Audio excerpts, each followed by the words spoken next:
Hello, and welcome to an Inside View, a conversation with participants of various offerings from the Space Body Mind Consulting. Welcome, Reba. Hi. Tell us a little bit about yourself. Well, my name is Reba Joy, and I'm from New Orleans. Um, I think I met the space in around the year 2016, fall 2016. And I've been involved like ever since. Mm, mm. And do you remember the first program that you participated in? I think the first program was Free to Breathe Hmm. uh, in like October or November of fall 2016. And what did you have to do to participate in Free to Breathe? If I remember correctly, it involved an international voyage. Mhm. Yes. It did. Hmm. It was a very, it was like, my first time taking a leap, and it was scary because it, involved traveling across the world. But most importantly, like to making the decision to go and then get out of my own way to arrive. Because I think I also applied for my passport like 2 weeks before my flight. So I had to So rush that. you flew from New Orleans Hmm. to Como, Italy Hmm. to participate in a weekend program. Hmm. Hmm. So, did you ever imagine yourself doing something like that in your lifetime? Probably not, and definitely not with like a herniation. Mm-hmm. Yeah, and sitting on an airplane for all that time. So, your life, if I remember at the time prior to doing Free to Breathe, was a really great life. So, what what made you take what you refer to as that leap and get on a plane and travel internationally for a weekend? I mean, who does that? Why? Why? Hmm. What? Help us Hmm. understand. Well, my friend Lauren shared her experiences of the space with me and was super patient and super kind and like met with me regularly for a couple of weeks Mm, while I just unfolded, I guess, because I remember crying a lot in coffee shops. So even though my life like looked good, and I can see that now on paper, like it looks like a good life. I wasn't happy. you weren't Um, happy. mm-mm. Mm. And fast forward till today. Yeah, your first experience was with this weekend intensive, which we now do online. But how would you describe the flavor of your life today after all these years of being in conversation and staying consistent and committed to your own growth? It is by far more easeful. It is like has this foundation of a sense of calm because we just went through a hurricane that could have been very destabilizing, but it was just like a thing that happened. And, there's so much to be grateful for. I don't know. So there's this sense of calm and easefulness Mm. and I guess ownership that it is my life. Like things don't just have to happen to me. Like I have choice. Um, yeah. So you are a extremely successful entrepreneur. Um, you navigate in many different social scenes with people from all types of backgrounds, and you're a very busy woman. So, what is it that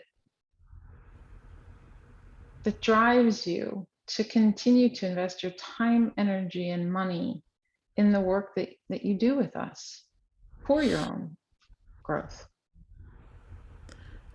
Well, I think a part of that why is that I can see the impact in my life. Like I can see how I'm able to approach situations that I'm positive I've been in before differently. Mm, Um, and it supports me in supporting myself. So accountability is still something that I need to work on or not work on, but just be with myself and wondering like why is it that it's hard for you to show up for you, but super easy for you to show up for other people. Um, but it allows me to focus on it consistently. um, which offers like a host of new possibilities that get lost in like the day to day. And I want to say most people's day to days don't involve being able to be with themselves or be aware of themselves. It just involves going from like task to task to task to task to task and feeling like poopy at the end of it. So it offers me like the ability to pop out and get some fresh air to approach my life with a new perspective. So there's an awareness while you're involved in your life, if I'm hearing you correctly, and it's less robotic and just going about doing what you have to do. And Hmm. perhaps what can you describe what occurs in that spaciousness that that awareness creates? Um, what occurs? So it's just being able to literally take space from whatever is occurring so that I'm not reacting. Like I'm able to pause and see it. For example, a story I talk about all the time because it's easy to grasp is that I often come from a place of like not feeling like I'm enough and not good enough. So I pile on a lot of things to my plate. And one day my boss was like, "Hey, I'm going to take one of those things off your plate." And I could have made it mean like, you're really telling me that I'm like not able to do it. Or with space, look at it and see that he is trying to help me and that I do need help. But without the ability to pause and take space, the reactions would have started and it would have created a mountain of poo poo that would not have been warranted or necessary from someone trying to help me. Mm, Um, mm. So less of reactiveness and more responsiveness and mhm. choosing how to respond. Yeah. Yes, which like I think also ladders up to being more responsible for myself. Hmm. So help me to understand. There's a time zone difference, Hmm. and once upon a time, for you to have access to the work we offer, you had to get on a plane, and then COVID happened, and it forced us to bring everything online. And if I remember correctly, you were one of the first people to hop on. Um, just describe that experience for us, please. Well, being able to access the Space Body Mind online just like brought the space to my home, which probably helped me in more ways than I can or that I could acknowledge. Because at the space there's structure and like there's a zenness that then got to translate to my space more, which is just another way of caring for yourself and supporting yourself. Um, but being able to have classes at home, especially during like that particular season of COVID, was incredibly supportive because it was a consistent way to create space in the chaos because it felt like things were changing every single moment. Mm. Um, but there was a way to have this constant and have connection with people who are doing the same type of work as you are from wherever they are in the world. Yeah.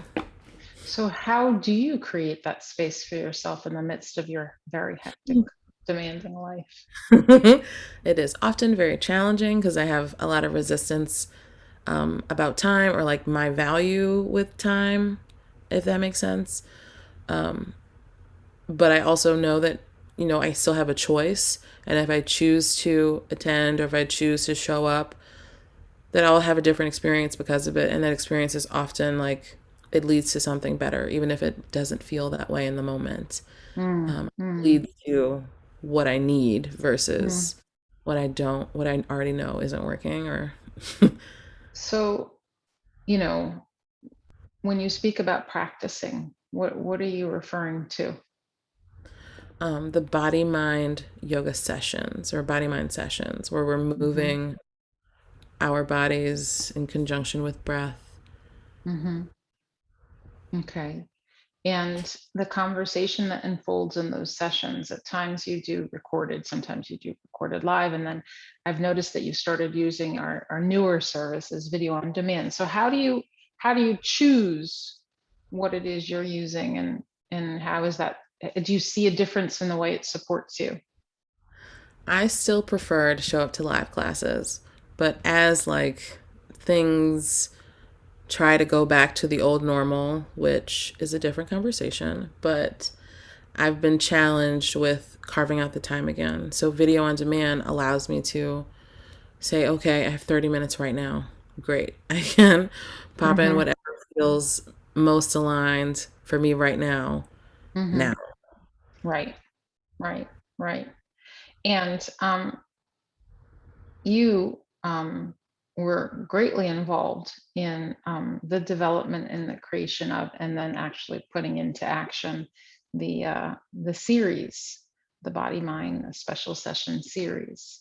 And if I remember correctly, I think you participated in all of them, and actually have done some of them more than once. So what has that been like? Those were super awesome because they were like, it's like you created a pillow when everyone needed a rest. Like when things, it felt like they were perfectly timed with the events of the world. Hmm. So it offered like a pocket of time to just focus on yourself, focus on what you're experiencing, what you're observing, which all leads to growth in many ways. So I found them really supportive for me. And why would you do one, like why would you repeat a series if you've already done one? What help people understand why one would say, "Oh, I've already done that, so check, done." Because you are always evolving, you're always different. So doing, the same class or the same special session again, like you're in a different place now. Hmm. And do you ever get the feeling that, "Oh, wow, I've never actually experienced this before. It feels like a brand new series?" Yes, because I'm a different person. Like the Uh-huh. next time I take it, so my ability to observe myself has changed. Mm-hmm. The whatever core, like not core issues, but whatever's bubbling at the surface is different. Um, yeah. Hmm. Okay. So you've done Free to Breathe. That's how you came to us. And then after that, you came and you did a teacher training with us, right? And then after that, you did Going Deeper with Free to Breathe. So you Mm-hmm. came back to Italy Mm-hmm. one, two, three, 4 times in less than 2 years. You'd never been to Italy before all of this came into your life, correct? So there are so many offerings out there in the world, really great stuff, even located in your own time zone. So what makes you choose time and time again to come back and to continue to commit to your growth and stay in the conversation with us? Well, the Why? like the impact is different. I I mean, I know that there are things here, but like the place in which they're coming from is different. Their intentions are different, and it lands differently. Like a lot of things can be surface level, and they just feel like, oh, I've done something, and 2 months later, eh, it's returned, and that was once just like a lovely memory. But with this work, it's consistently seeing and shifting if you choose to, and Mm. being in conversation to support you as you navigate it so that you also just remember that you're not doing it alone. Um, yeah. So it's a consistent ability to be supported and see my life differently, see my experiences differently. And you not only participate, but you also have become somebody who generates.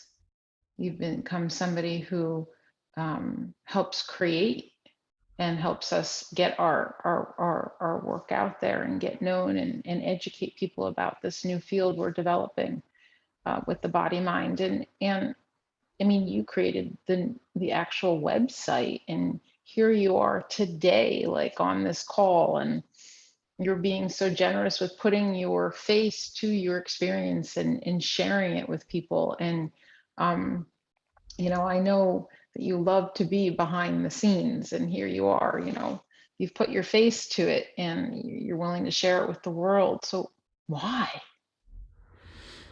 I just think that it's important and it has value and it impacts lives, and it offers like a host of like new possibilities that one may not have thought were possible for them in their life.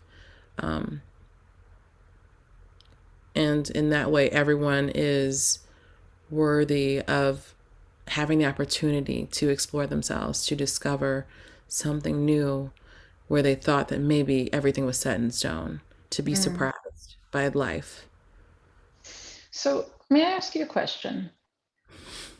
So you you often talk with people from all walks of life about the work you do, and you often have people ask you, there's something different about you. What is it that you're doing? And you share it. Yeah.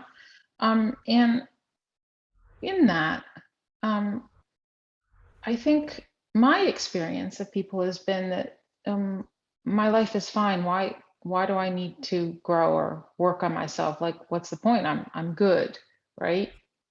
And when you come across that, what is it? How would you speak to that? That you don't have to be in a terrible place or be in a troublesome place. You can be to actually begin this conversation with yourself and navigate growth in this ontological way. I think that, I don't know, when you think that you're fine, you're really comfortable maybe with the way things appear, but there's more if you're More in willing what to sense? Can you speak to that? Like for your like own personal experience? there's just more possibility. I'm sure at some point in my life, if you asked me how I was doing, I said fine all the time. Mm-hmm. But the truth is that life isn't even keel. Life isn't always fine.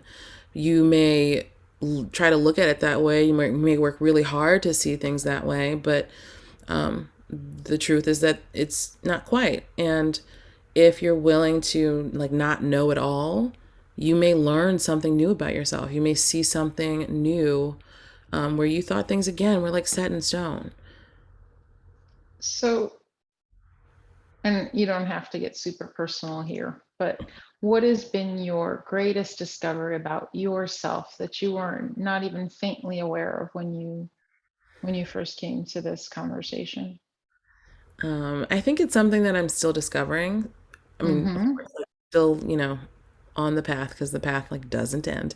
Um, but it's that I have like value as a person. Mm. I think I always thought that it had to look a certain way or like had to be this grandiose something, but like in everydayness, I can bring something that supports someone else and like learning to give myself the same in exchange because I also am worthy of like supporting myself and like what I offer and can offer to people. I mean, it's like a work in progress, but We're all a work in progress. So, if somebody were to like say to themselves, they come across this video and they're listening to your sharing in this conversation and they're like, huh, perhaps I'll try it out and take a look. What is it that you would suggest to them, or what would you think that you would want them to know? The one thing you would want them to leave them with? um, I think it's that you're worth exploring. Like you're worth discovering possibilities, discovering newness in your world because it's available. It's just not necessarily going to be in what happened in the past or like seeing from a limited perspective. It may require trying something new to see differently. And it's worth discovering. You won't regret discovering. And when people have a natural fear towards the unknown and decide, yeah, I just don't want to go there, Hmm. what would you say to them? I think that when you're on the verge of doing something that is in your highest and best and supports you, that it can feel uncomfortable because it's foreign. Like it's just different and new. So it Mhm. feels not the way that you're familiar with feeling when something feels good, but it's still good. So it's still worth exploring. It's still worth discovering despite the discomfort. Like discomfort you can be supported with, and like will be supported with the space. You will be supported through your discomfort if you're willing to be with it, and Mm. it'll go away, you know, And it comes in. how does that support show up for you? Hmm. I mean, and like thinking back to times in the past when I was very not consistent, um, being supported in like making myself a part of my priorities. So helping me learn how to show up for myself, even if it's like in a baby, like in I want to say a baby way, but that's like not accurate. But in showing up for myself, going to classes, going to special sessions, just doing things that support me in my growth. Um, So yeah. if you could choose, like, I don't know, throw out a number, 3 words that would describe the flavor of your life today after all these years of continuing to invest in your growth, what would that what would that be? Definitely easeful. I feel like there's more of a constant, and like with the storm, it felt really clear because I felt very grounded despite all of the things that were occurring and literal sounds that you're hearing during a storm and the aftermath of the storm. Um, what else? Definitely easeful. Definitely offers me the ability to learn to love myself more, which is maybe like an invaluable thing. It's still a work in progress, but you know, on the road. Hmm.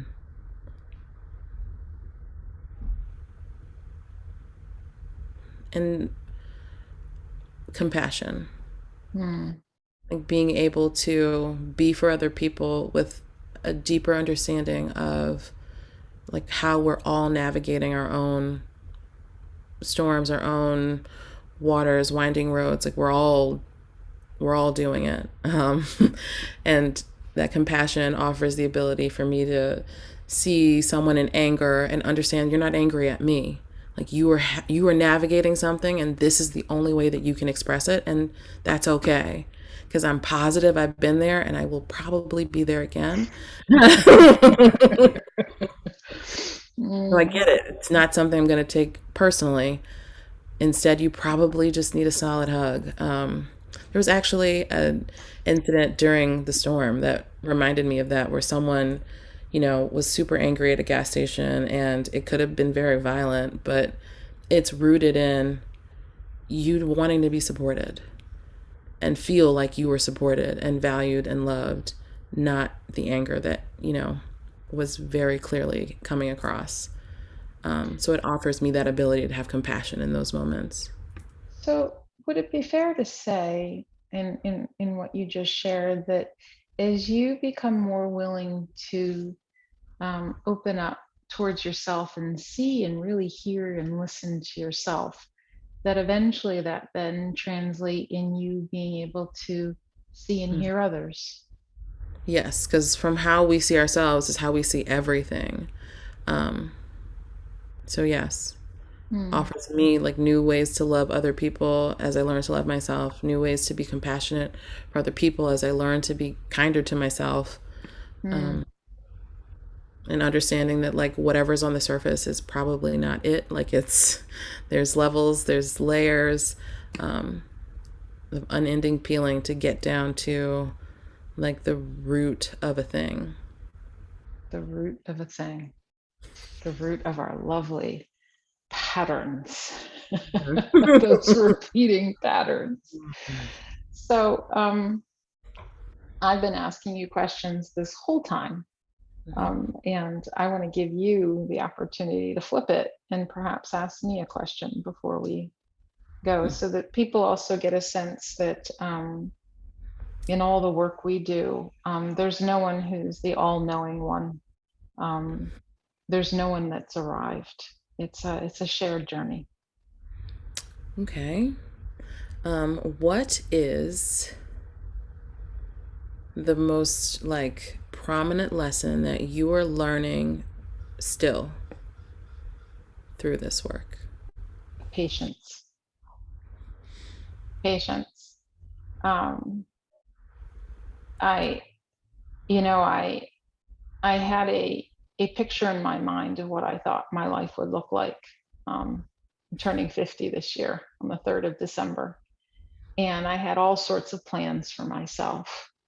And I kind of chuckle now because I'm aware that there's nothing about my life that looks like the picture I had in my mind. Um, and although it's essential to plan, how important it is to leave space and be open to what life is trying to teach me, and that I can spend all the time I want planning, but I'm planning from my little world, and life has a much bigger plan for me. And can I have the patience with myself to allow that to unfold in life's timing, not necessarily mine. And it's a work in progress. Mhm. Mhm. So, Reba, thank you so much for taking this time today. I know that we'll be having more conversations together on various topics, but so grateful for it. And I look forward to our continuing conversations together. Yes. Bye bye.